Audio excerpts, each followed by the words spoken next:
Ya pemirsa, mulai 1 Januari 2025, pemerintah resmi membebaskan pelaku usaha mikro, kecil, dan menengah yang beromset di bawah 500 juta rupiah dari pengenaan pajak penghasilan atau PPh. Kebijakan PPh 0% ini akan menyasar pedagang-pedagang skala kecil. Pemerintah resmi memberlakukan pajak pertambahan nilai 12%. Bersamaan dengan kebijakan tersebut, Kementerian Usaha Mikro, Kecil, dan Menengah memberikan insentif khusus berupa pembebasan pengenaan pajak penghasilan atau PPh bagi pelaku UMKM beromset di bawah 500 juta rupiah. Menteri UMKM Maman Abdurrahman menegaskan paket kebijakan ekonomi sektor UMKM ini akan menyasar pedagang-pedagang skala kecil. Kebijakan PPh UMKM 0% ini berarti UMKM terkait tidak akan dikenakan PPh sama sekali. Hal ini termasuk juga untuk pedagang-pedagang kecil seperti pedagang kaki lima. Bagi para penggiat UMKM yang omset pendapatannya di bawah 500 juta, totally tidak mendapatkan PPh 0,5% alias dibebaskan. Selain itu, Menteri UMKM juga mengumumkan bahwa kebijakan PPh 0,5% dilanjutkan di tahun 2025 bagi UMKM yang memiliki omset mencapai 4,8 miliar rupiah selama 7 tahun. Dengan demikian, UMKM yang sebelumnya sudah menjalankan PPh 0,5% selama 2 tahun, maka masih memiliki sisa waktu 5 tahun untuk mendapatkan kebijakan 7 tahun. Dari Jakarta, Tim Liputan, IDX Channel. Ya, pemirsa, untuk membahas tema kita kali ini, omset UMKM di bawah 500 juta rupiah per tahun bebas PPh. Kita sudah tersambung ini melalui Zoom bersama dengan Mas Abdul Gofur, beliau adalah Wakil Ketua HIPMI Tech Center. Halo Mas Gofur, apa kabar? Halo Mas Pras, Alhamdulillah baik Mas Pras. Terima kasih banyak atas waktu yang disempatkan. Menarik kalau kita cermati ya, setelah menjadi polemik yang berkepanjangan begitu ya, akhirnya pemerintah memutuskan untuk tetap menaikkan dari PPN, yaitu pajak pertambahan nilai, menjadi 12% dari sebelumnya 11%. Nah, mungkin sedikit review dari HIPMI Tech Center seperti apa sih dengan penetapan PPN 12% ini? Ya, terima kasih sebelumnya Mas Pras telah diundang di Market Review. Ya. Jadi ketika kami teman-teman di HIPMI ini, kita sudah seringkali sebenarnya, karena memang bele dari peraturan ini sendiri kan sebenarnya di Undang-Undang HPP ya, Harmonisasi Peraturan Perpajakan tahun 2021. Hingga ketika tahun 2025 diberlakukan, selama tahun 2024 ini juga banyak diskursus kan menyasar itu, bagaimana produk pemberlakuannya, apakah jadi diberlakukan ataukah tidak. Nah, dari sisi kami sendiri sebenarnya sempat di diskusi kami selalu menyampaikan bahwa apakah tidak sebaiknya kebijakan tentang kenaikan 12% ini dikaji ulang. Oke. Apakah ada penundaan di 2025 atau seperti apa. Ataupun ketika memang akan tetap diberlakukan, kami sangat mengharapkan adanya semacam stimulus lah agar kebijakan ekonomi yang membersamainya begitu, sehingga dampak yang ditimbulkan akibat adanya kenaikan PPN 12% ini tidak begitu berat, terutama menyasar kepada golongan-golongan yang rentan untuk nanti akan merasakan beban dari kenaikan PPN ini, Mas. Oke, tapi sejauh ini apa yang mungkin ya, kalau kekhawatiran dari dunia usaha khususnya HIPMI begitu melihat dengan kenaikan PPN yang menjadi 12%, sementara ada satu negara yang justru menurunkan tarif PPN-nya? Ya, tentunya pasti ya, dengan kenaikan PPN ini kita tidak bisa lagi kemudian bersembunyi, pastinya akan ada kenaikan terhadap ongkos produksi begitu ya. Oke. Terutama kepada barang-barang yang ada kenaikan 12%, meskipun di paket kebijakan ekonomi kemarin kan ada 3 jenis barang ya, ada tepung terigu, ada gula untuk industri, dan ada minyak goreng minyak kita, itu yang tetap 11%. Betul. Yang 1%-nya ditanggung pemerintah, begitu kan bahasanya. Iya. Jadi akan ada kenaikan di ongkos produksi tentunya bagi teman-teman UMKM ini, ketika nanti terutama yang akan menggunakan bahan produksi yang PPN-nya kenaikan 12%, Mas.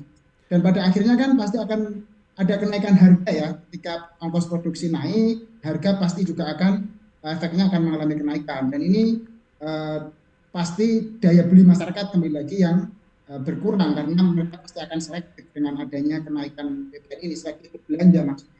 Baik, dan kita lihat beragam insentif juga mengiringi dari penetapan PPN 12% di tahun 2025, khususnya di sektor UMKM yang seperti sudah Anda sampaikan tadi, terutama bagi UMKM ini yang beromset di bawah 500 juta rupiah per tahun, bebas PPh dan juga PPN. Bagaimana pandangan Anda? Ini salah satu kebijakan ya yang kemarin diumumkan oleh pemerintah. Nah, sebenarnya ini melanjutkan dari kebijakan sebelumnya, Ya.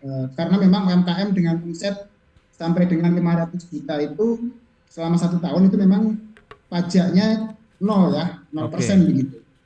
Jadi ini sebagai kelanjutan dari kebijakan itu, sehingga menurut saya juga merupakan ini ya angin segar bagi teman-teman UMKM yang sebelumnya seharusnya di tahun 2025 ini sudah harus menggunakan aturan PPh secara umum, tapi Ya. dengan adanya kebijakan ini masih ada insentif lah, jadi pajaknya itu 0% gitu, untuk Oke. omset sampai dengan 500 juta, Mas. Baik, tapi dari sisi perpajakan sendiri bagi negara lah, Anda melihat seperti apa sih kalau kita lihat kontribusi dari PPN 12% terkait dengan penerimaan negara, sementara di satu sisi juga ada ya insentif ataupun stimulus justru yang diberikan juga oleh pemerintah kepada beberapa sektor usaha, komoditas bahan pangan, pokok dan lain-lain. Tentunya ini ya Mas, secara hitung-hitungan proyeksi bagi penerimaan negara, kalau kita melihat dari kenaikan sampai dengan 12% PPN ini, mungkin ada angka sekitar 70 sampai 75 triliun lah yang bisa dikantongi ya, dengan kondisi tidak terjadi penurunan yang drastis dalam sisi transaksi dalam kondisi ini. Artinya dengan adanya kenaikan PPN 12% ini ada proyeksi penerimaan PPN yang naik sampai dengan 75 triliun. Oke. Meskipun tadi yang Mas pernah sampaikan terkait dengan paket kebijakan ekonomi ya, pemerintah tidak mengeluarkan nih sampai dengan 40 triliun begitu. Oke, menarik, dan kita kan nanti bahas lebih jauh begitu dari dunia usaha seperti apa sih memandang dari penerapan ataupun insentif yang diberikan untuk sektor UMKM ya, apalagi yang memang beromset di bawah 500 juta rupiah per tahun. Kita akan bahas nanti di segmen berikutnya, nanti juga akan bergabung Bapak Ronald Walah dari Apindo, dan pemirsa pastikan Anda masih bersama kami.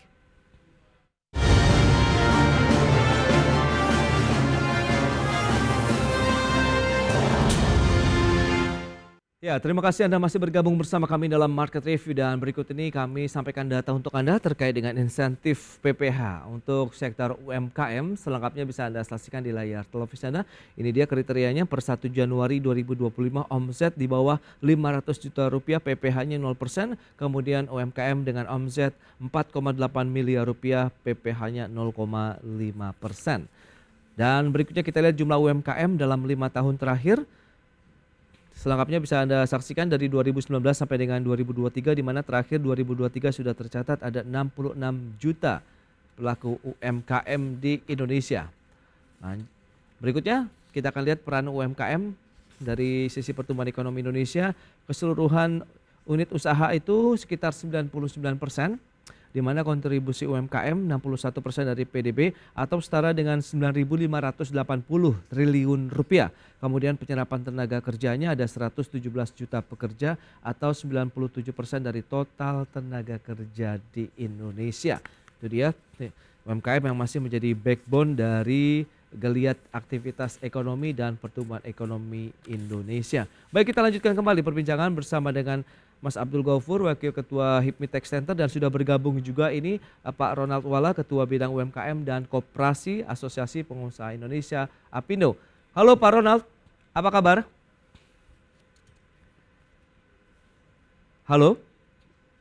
Ya, dengan Pak. Baik Bapak, terima kasih atas waktu yang disempatkan. Pak Ronald, tadi sudah disampaikan pembahasan pertama terkait dengan penerapan dari bebas PPh ataupun 0% lah untuk sektor UMKM kita. Tapi sebelumnya kita akan update terlebih dahulu bagaimana sih Pak kondisi sektor UMKM kita nih di sepanjang tahun 2024? Ya, mungkin kita udah mendengar ya cukup beberapa tahun terakhir memang dari segi usaha UMKM kita melihat saving menurun untuk dari middle income class ya, dan yang small income class, dan kami melihat cukup banyak challenge mulai dari sisi ekonomi, geopolitik, logistik, eh, currency dari exchange ya, currency exchange dengan US dollars juga. Jadi kami melihat banyak sekali challenge karena crop juga ya, panen juga sedang banyak yang kena challenge. Jadi eh, kita juga lihat data-data proof ya bahwa penjualan mobil turun, penjualan motor stagnan. Jadi menurut kami ya ini cukup memprihatinkan dan kami membutuhkan perhatian khusus dari pemerintah agar bisa mendukung kehidupan para UKM agar bisa setara, dan khususnya kalau kami di Apindo kami selalu mempromot atau menginisiatifkan program-program pendampingan UKM agar jenis usaha UKM kita bisa lebih luas ya. Jadi bukan hanya itu-itu aja, tetapi juga memperluas jenis lapangan pekerjaan sehingga bisa memperluas kreativitas dan memberikan nilai tambah terhadap konsumen dengan memproduksi produksi dan jasa yang lebih baik. Baik, dan di satu sisi pemerintah sudah resmi ini menaikkan PPN mulai 1 Januari 2025 mendatang menjadi 12%. Nah, apakah akan berdampak signifikan juga terhadap sektor UMKM nasional kita nih, Pak? Iya, khususnya kan karena pedagang UKM kita biarpun kebanyakan dari makanan minuman dan kerajinan ya, tetapi juga mulai banyak UKM-UKM kreatif dan bernilai teknologi tinggi. Nah, itu masih Oke, banyak yang kena pengaruh oleh tadi ya oke. bahan-bahan baku yang terkena menjadi 11 menjadi 12%. Jadi itu yang mungkin cukup perlu diperhatikan, Pak. Baik, tapi di satu sisi juga meskipun naik 12% tapi ada beragam insentif nih yang diberikan khususnya untuk sektor UMKM. Nah, apakah ini bisa menjadi sweetener begitu, menjadi salah satu buffer juga nih dengan penerapan PPN 12% tadi, Pak? Iya, kalau kita lihat itu mungkin termnya insentif 1% gitu ya, Ya. sementara untuk UKM. Ya, kita Hmm. juga sebetulnya ya untuk to be fair, Hmm. kita mengapresiasi pemerintah dengan yang di bawah 500 juta dinolkan, lalu yang Hmm. 4,8 miliar diperpanjang sampai 2025. Tetapi Oke. walaupun begitu, menurut data yang kami dengar bahwa sebetulnya kontribusi pajak final 0,5% itu pun juga sebetulnya tidak terlalu banyak ya Oke. yang terserap atau yang dibayarkan oleh UKM. Jadi sebetulnya yang kami kalau kita lihat isu-isu utama dari UKM itu yaitu informasi pasar dan akses pasar. Hmm. Dan kita sering mendengar bahwa Ya, ya.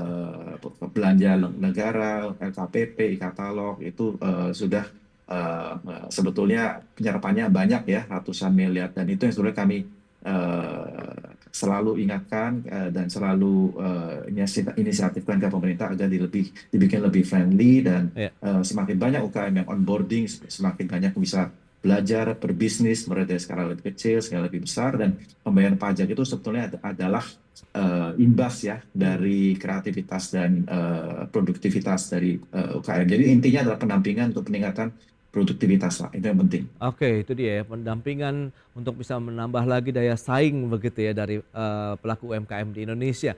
Nah, HIPMI Tech Center melihat bagaimana? Apakah pembebasan PPN atau PPh tadi yang sudah disampaikan bagi UMKM di bawah 500 juta rupiah per tahun ini akan mempengaruhi tidak terkait dengan penerimaan negara juga? Oh, iya Mas Pras. Kalau kita melihat tadi yang disebutkan oleh Pak Ronald, memang Ya.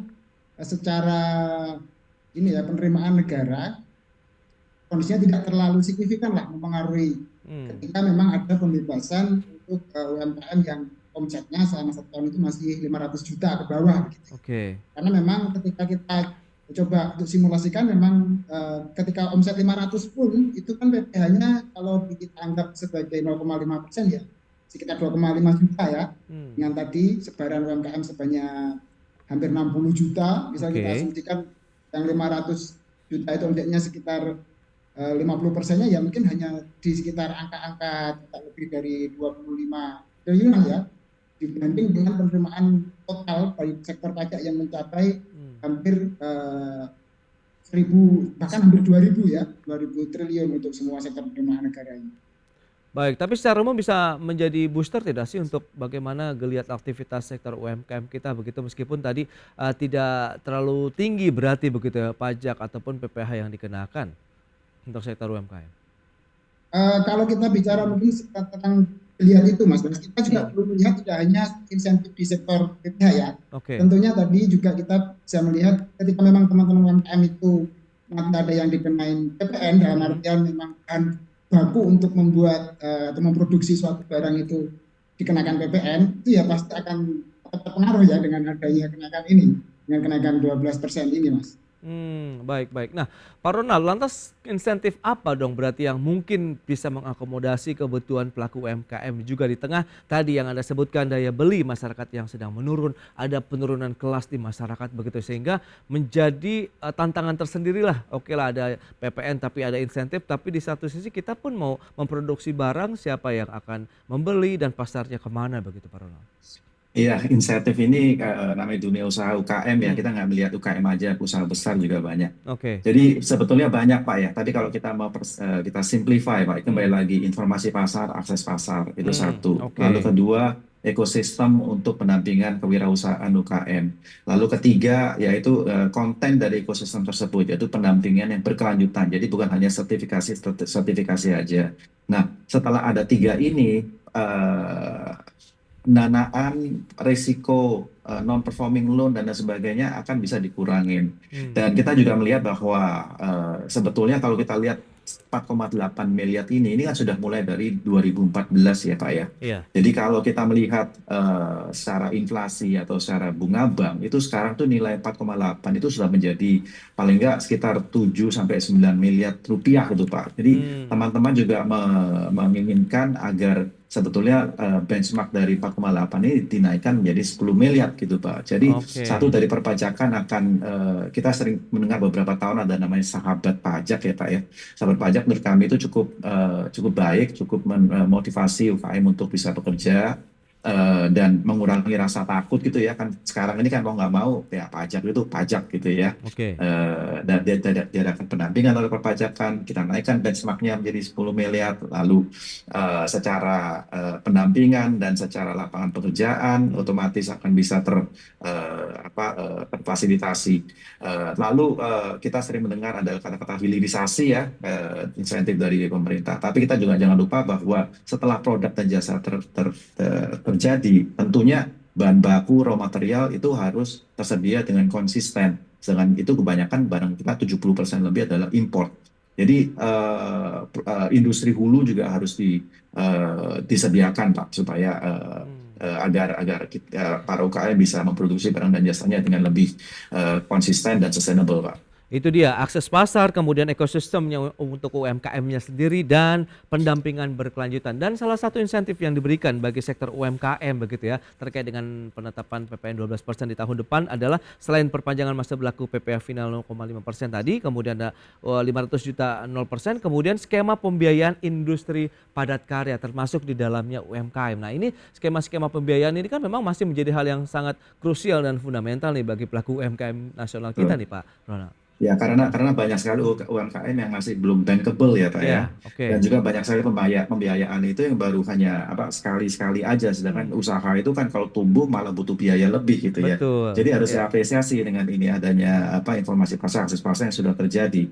Dan Hmm, juga tadi itu penambahan dari 4,8 miliar dinaikkan menjadi 10 miliar, Pak. Karena ya. sekarang sudah 4,8 itu sekarang 10 tahun kemudian dari tahun 2014 itu nilainya sudah sekitar 7 sampai 8 miliar rupiah Pak. Jadi nilainya sudah menurun gitu, sudah kurang Oke. relevan lagi gitu Pak. Hmm.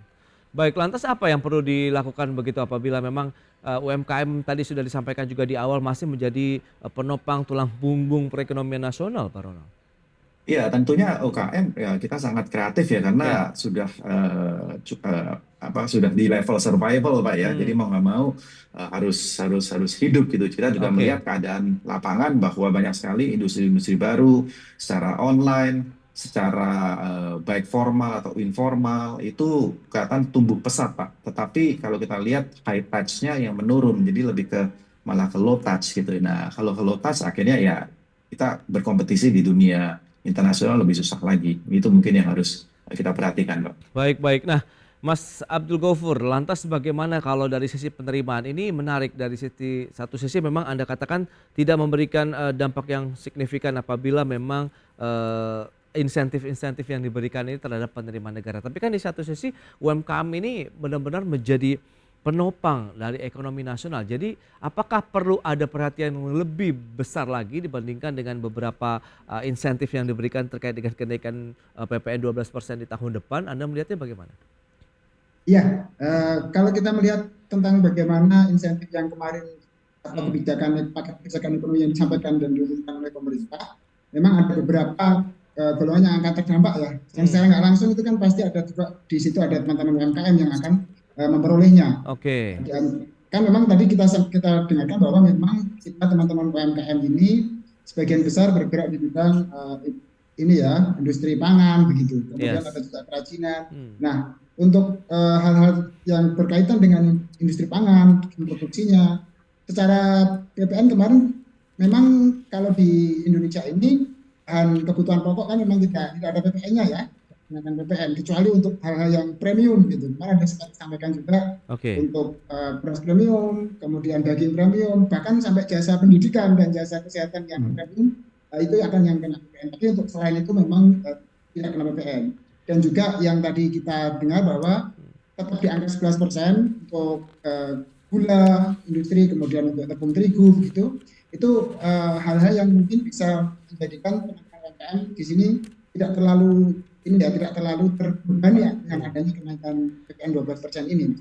Baik, Mas Ghafur. Dan Pak Ronald Wal, terakhir dari Anda, optimisme terkait dengan menyambut tahun 2025 dengan tantangan ekonomi kita begitu ya, memang masih mencoba bertahan atau bertumbuh di 5%, tapi ada penurunan daya beli masyarakat, tapi kita diharapkan juga bisa menjadi penopang ekonomi nasional untuk di tahun depan dan mungkin tahun-tahun berikutnya untuk UMKM kita.